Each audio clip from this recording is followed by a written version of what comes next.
another episode of the Lone Recruiter Podcast. I'm your host, Brett Clemenson, and if you're a recruiter out on your own or just lacking general guidance or mentorship, then you've come to the right place. Our daily episodes are designed to give you the motivation, advice, and strategies you need to succeed as a lone recruiter. So join us, grab a cup of coffee, and let's take your desk to another level. Today is Wednesday, which means I'm on my quest to interview 100 recruiters with the same 5 questions about what makes them successful as a recruiter. We're joined here today by Pete Dakers. He's been recruiting since about 2011, covering markets such as mining, property, and environment, and today is without a doubt the number one recruiter in Australia for property valuers. Welcome, Pete. Well, thank you very much for having me. This is my first podcast. Oh, there you go. First time for everything. And you are my first. You are my first for this segment. So for yourself and for everyone at home, I read this amazing book. We all know Tim Ferriss, The 4-Hour Work Week. He wrote another book which was called Tribe of Mentors, and it's something along the lines of he wanted to self-develop, self-fulfill some questions he had. And he threw about 8 or 9 questions out to 100 or so really influential people, like the CEO of Microsoft, leaders in all their fields. And it was a remarkable just Hail Mary, and got all these amazing responses back. And he went, you know what, this would make an incredible book. So he compiled it, and to hear the same questions asked over and over again and answered in so many different ways, I thought, why don't I do that for recruitment? And so we're going to try it. So don't fuck this up. Speaking as the CEO of Microsoft, I'm going to kick it off though. This isn't one of the questions. We just need to know a bit about you, Pete. So tell me your life's highlight reel in 60 seconds or less. Okay.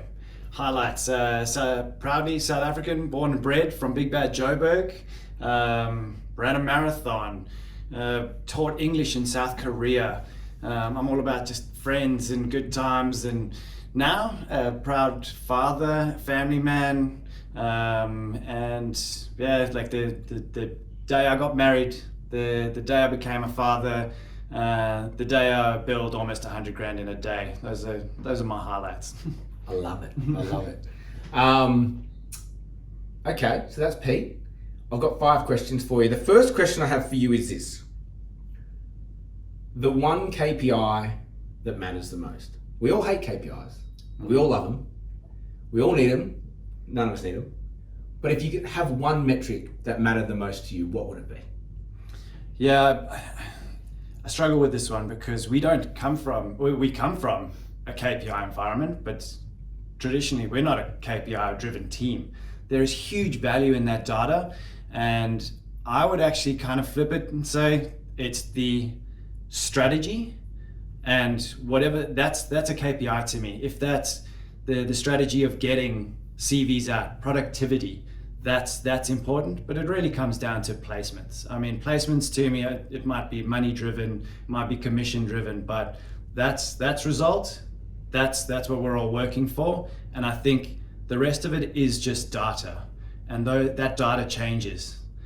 So yeah, I'm all about placements and the strategy that translates to placements. I love it. So end in mind. So it's just results driven. Yeah, 100%. You don't care about how you get there, just as long as I get there. Absolutely. You have things fall in your lap. You have things strategy like play out perfectly, and you have everything in between. And that's the grey space that we all live. So for everyone at home, I do know Pete quite well, and I know how he recruits and what makes him tick. And it's interesting that you landed on that one. That to a recruiter is obviously the number one metric. If you ain't making placements, what are you doing? Yeah.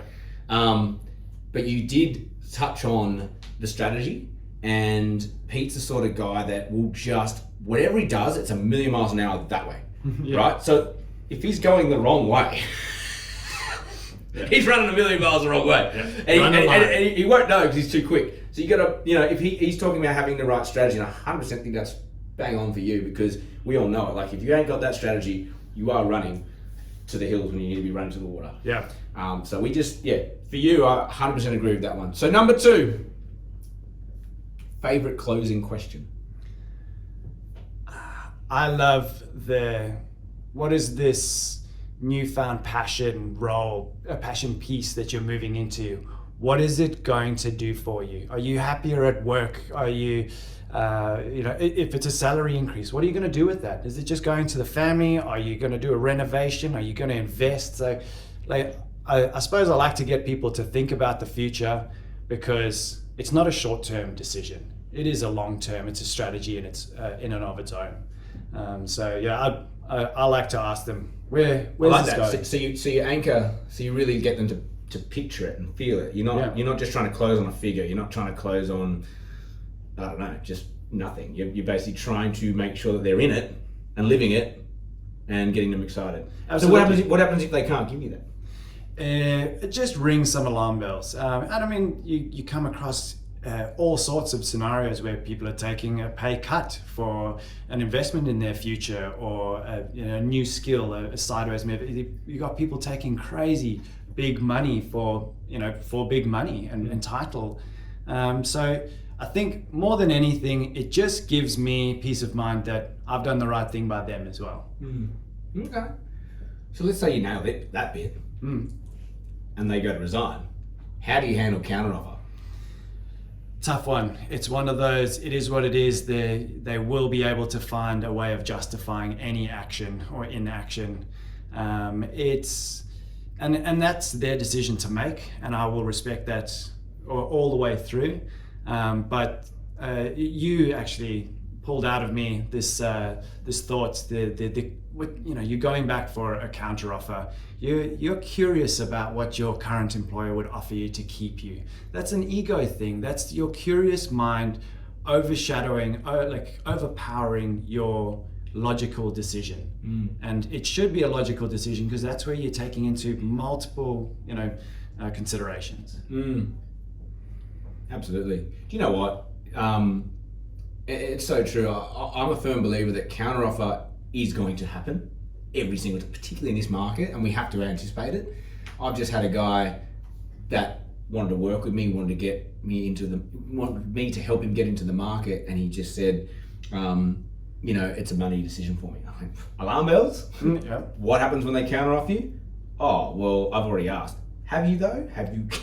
And so I've basically got him to go back and talk to the bosses before we even do any work together, because he's going to take a counteroffer. And so for me, it's certainly up front.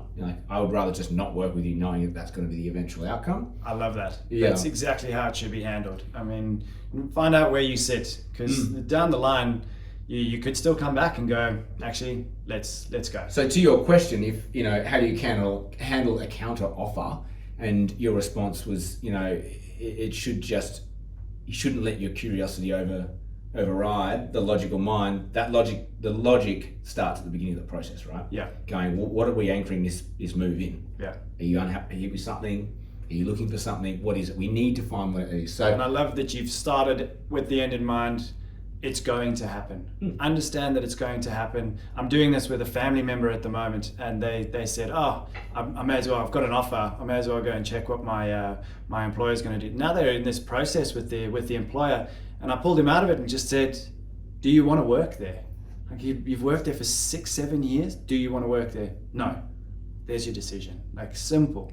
There you go. Perfect. I think so question 4 is, what are your top 3 interview questions? I was going to try and loop that back to how do you handle counter offers, but I said candle 3 times now. What's going on here? Too much coffee. Let's just go. Number 4, what are your top 3 interview questions? I love what do you consider major achievements? I mean, the amount of people that will talk about their personal lives, like I did there, ran a marathon, I'm going to go and do a charity ride. I don't talk about the professional, okay. But then you always steer it back and say, what are you proud of? What you've achieved there. And I think it always gets people, because my second one then is always, what's cool about your job? We work in some really interesting environment. I mean, environmental consulting, great. For the whole planet.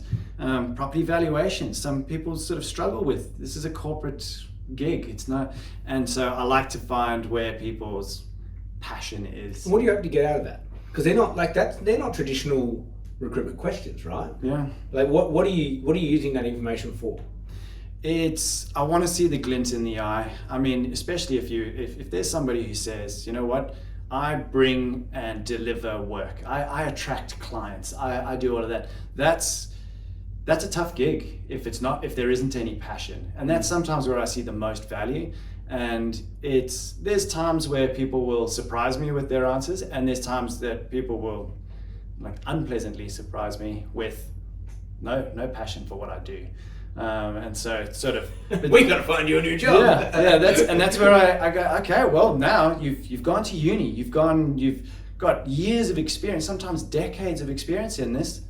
Let's find out where you want to point that. Because if it's worst case scenario for me, you want to point it somewhere else out of the industry. At least we tried. You know, maybe I can find that thing for you. I'm a recruiter. I've got all this information about all different roles in companies and styles.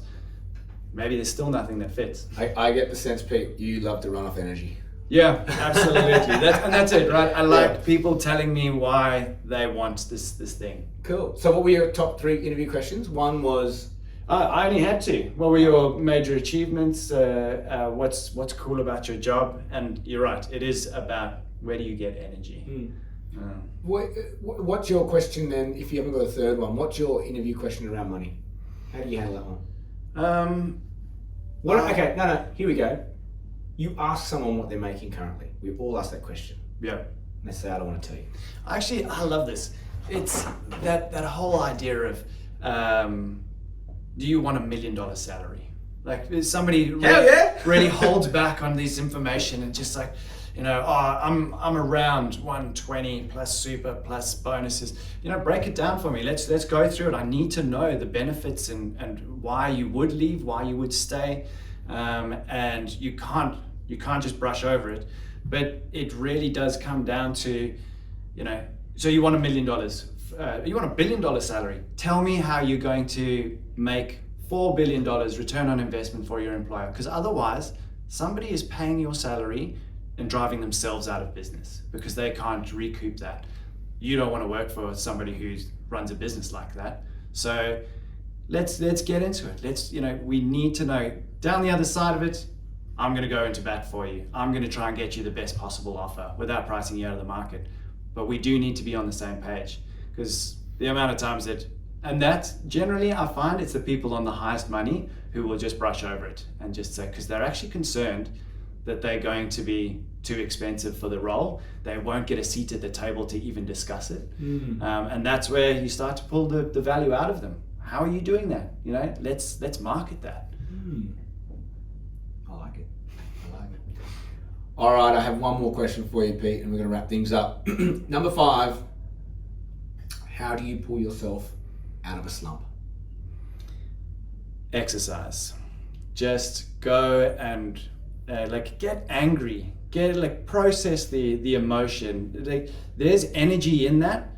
Burn off the energy, use up the body, the muscle energy, and it'll clear your mind, and you've still use the force. Get that energy that comes from that, and now your body's taken care of. Your brain wants to run and fix the problem and get you the next step. Well, there you go, Mr. Energy, Pete himself. Well, look, that's all we have for you today. Thank you, Pete, for joining us. What a pleasure. Thank you. So, yes, that's all we have for you today. Please join our mailing list and you can receive this week's episode material. Go to hello@thelonerecruiter.com. If you got any value out of today's episode, please subscribe, follow us on LinkedIn, share and recommend this podcast. It really helps us grow and get this out to a wider audience. Have an amazing day, and as always, may all your deals come true.